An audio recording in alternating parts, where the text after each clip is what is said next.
Bonjour à toutes et à tous, bienvenue sur Authentiques Auto. Aujourd'hui, un format qui est complètement nouveau. Je suis avec mon frère. Salut tout le monde. Petite Car 06 sur Instagram si vous ne le connaissez pas déjà. Et on s'est dit que, en tant que grand passionné de Google Maps, qu'on allait profiter de la fonctionnalité de Google Street View qui permet de remonter dans le temps, étant donné qu'on est passionné de cartes, etc., d'aller voir un petit peu les voitures anciennes, les authentiques autos qu'on pouvait trouver dans la rue à une époque qu'on a connue, mais on était enfant. Parce que effectivement, avec Google Street View, surtout en France, ça permet de remonter jusqu'à 2008. C'est un des premiers pays qui a été couvert sur Google Street View, et du coup en 2008, je peux vous dire que le paysage automobile était vachement différent de ce qu'il est aujourd'hui. Il y avait énormément de voitures anciennes dans les rues. On va essayer un petit peu d'aller voir ce que ça donne. Donc c'est parti pour la chasse aux authentiques autos. Donc nous voici, bien sûr, on s'est dit qu'on allait commencer par la Côte d'Azur, notre région d'enfance. Et je vous propose de commencer carrément avec notre ville d'enfance, puisque c'est là qu'on fait quand même pas mal de car spotting, surtout lui. Donc allons voir un petit peu ce qui se cache dans cette ville. On commence par où, quel quartier, par où tu pourrais commencer? Je pense on va commencer côté McDo. McDo, ok. L'entraînement Sartou. Voilà, la route principale.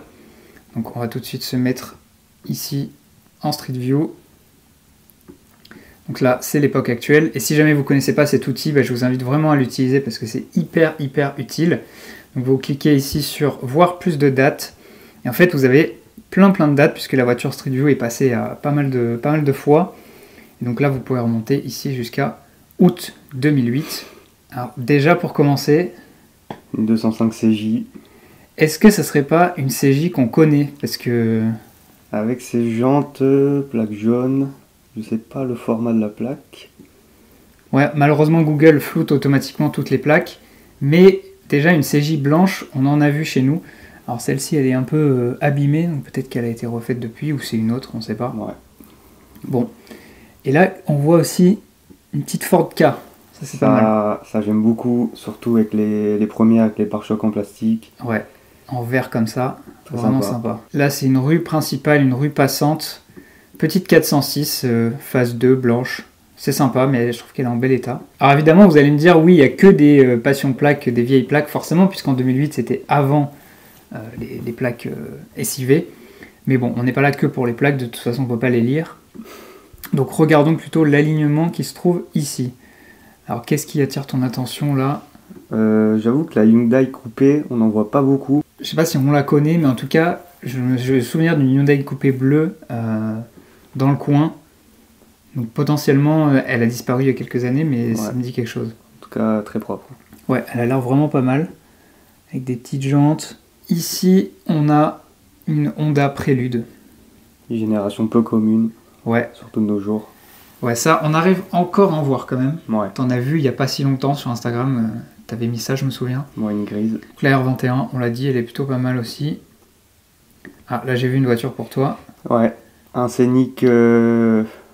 Oula, avec des enjoliveurs pas d'origine, ça. Enjoliveurs de Twingo. C'est pas les bons enjoliveurs. Dommage que c'est un Fasin en plaque jaune, c'est assez sympa. Ouais, en plus celui-ci on voit la plaque. Donc c'est un ABZ06, plutôt cool. Ouais. Lui pour le coup on le connaît pas. Et à côté on a une petite Focus aussi. Focus 3 portes en plus. Assez rare. Alors bien sûr, à l'époque on avait énormément de Twingo encore en circulation. On a déjà beaucoup aujourd'hui des Twingo, mais à l'époque c'était vraiment ultra commun. Donc celle-ci, bon, qu'est-ce qu'elle t'inspire? Plutôt propre. Dans un verre assez peu commun pour les Fasins. Enjoliveur maxi évidemment. Évidemment. Le toit ouvrant en toile aussi. Ça, une option, cool. Ouais. Ça c'était une petite 996, ça fait toujours plaisir à voir. Et ensuite ici cet alignement, pareil, ouais, ça c'est typique de ce qu'on pouvait encore voir à l'époque. Laguna 2, Twingo 1, encore une, Clio 2, ça c'est quoi? C'est une Polo? Non, qu'est-ce que c'est? Ah, c'est une Corsa. Une Corsa B, ouais. Une 307 avec la belle couleur jaune paille qui revient à la mode aujourd'hui. Tiens, ça c'est sympa, on a une Polo ici à vendre. Et encore, en plus on voit sa plaque. ZH06. Polo de 3ème génération. Ouais. Celle-ci, pour le coup, on n'a aucune idée de si elle existe encore aujourd'hui, puisque de toute manière, elle a été vendue, donc elle a changé de plaque. Ici, bien cool aussi, devant le gymnase, on a une petite Clio. Encore une première génération, mais bien propre. Ouais, pas mal. Après, les enjoliveurs, pas d'origine malheureusement. Ouais, c'est un peu dommage, mais bon, elle est propre. Ouais, dans cette couleur rouge vif, probablement. Clio 1, c'est quand même cool, ouais. On a avancé un petit peu dans le centre-ville et on est tombé, ça c'est vraiment cool pour le coup, sur ce joli duo. Donc je te laisse me dire ce qu'on a ici. Donc on a une Golf 3 Ouais. avec une jolie teinte bleue qui fait bien ressortir la plaque jaune. Et en plus avec l'autocollant de concession, ça on aime beaucoup. Ouais. Là pour le coup c'est une belle authentique auto, alors on n'arrive pas à lire ce que c'est, mais sûrement une concession locale. Et alors ici... Une belle Punto dans une jolie teinte. Franchement, je crois que j'ai jamais vu de Punto dans cette couleur. Non, ça me dit rien. Aujourd'hui, celles qu'on voit sont assez abîmées. Ouais, celle-ci elle est propre, elle a les pare-chocs peints en plus. Belle teinte comme ça, franchement ça fait plaisir. Et alors là, on va vous montrer, parce qu'on a un petit parking. Donc il y a pas mal d'autos déjà sur ce plan panoramique, vous pouvez voir. Alors on va zoomer un petit peu. Donc bon, on a quand même des classiques qui même aujourd'hui attirent pas trop l'attention, comme les Clio 2. Ouais. Ça va, on s'en fiche un peu encore. Certaines belles, on les regarde, mais voilà. Donc ici on a une Ford Ka, bon, plutôt cool. Une belle 206 en combo avec un petit RAV4 3 portes. Ça. Ouais, RAV4 avec les jantes tôle, ça c'est pas mal. Noir en plus. Ouais, plutôt rare. Et puis il y a 206 bleu comme ça. Ouais, c'est assez rare aussi. Ouais, ça me dit rien. Belle couleur. Bon, à l'époque, bien sûr, c'était pas rare du tout. Hein. Là aussi, alignement plutôt sympa puisqu'on a une Mazda 6. Alors, c'est plus récent. Pour 2008, c'était une voiture qui était encore vendue neuve. Ouais. Mais quand même, avec une plaque jaune, ça fait plaisir. Une autre R21. À moins que ce soit celle qu'on a vue tout à l'heure, je sais pas. Et puis là-bas, en zoomant, on aperçoit encore une Corsa. Et puis, une petite Ford Escort. Ça, pareil, Ford Escort.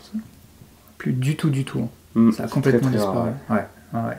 Bon, puisqu'on est aussi du 06, forcément Côte d'Azur, c'est Cannes, Antibes, etc. Et on s'est dit qu'on allait voir un peu la Croisette, parce que ça reste quand même une avenue mythique qu'un petit peu tout le monde connaît.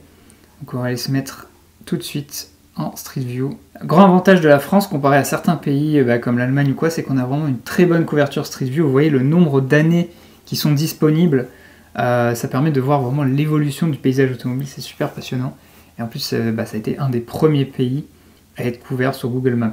Petit Mercedes CL qui suivait la voiture de Google. Étonnant, ouais. Étonnant quand même. Enfin, on est à Cannes, donc c'est pas si étonnant que ça, mais bon, ça fait plaisir. Alors là, plutôt intéressant. Donc oui, on a une mini moque en fond là, mais là on a un joli duo. Donc on a une petite Corsa verte qui était utilisée en première voiture de jeune, et puis petit Audi TT avec des parties noires comme le TT Quattro Sport, sauf que c'est pas un Quattro Sport parce qu'il a pas les jantes. Donc, je sais pas si c'était une option au catalogue d'avoir les parties noires comme ça, mais bon, c'est plutôt beau. Là c'est intéressant. Alors, qu'est-ce qui t'intéresse le plus là? Ah ouais, c'est la ZX hein, évidemment. ZX noir. Pare-choc peint, enjoliveur. Ouais, c'est Citroën ça. Citroën. Hein. Ouais, c'est Citroën ça. Avec la plaque jaune forcément. Petite Corsa en bonus. ZX noir, c'est quand la dernière fois que tu as vu une ZX noire? Est-ce que tu as déjà vu une ZX noire? Non. Déjà des ZX on n'en voit plus. Beaucoup de breaks, mais. Ah, on voit quand même. En compact, pas beaucoup. Ouais.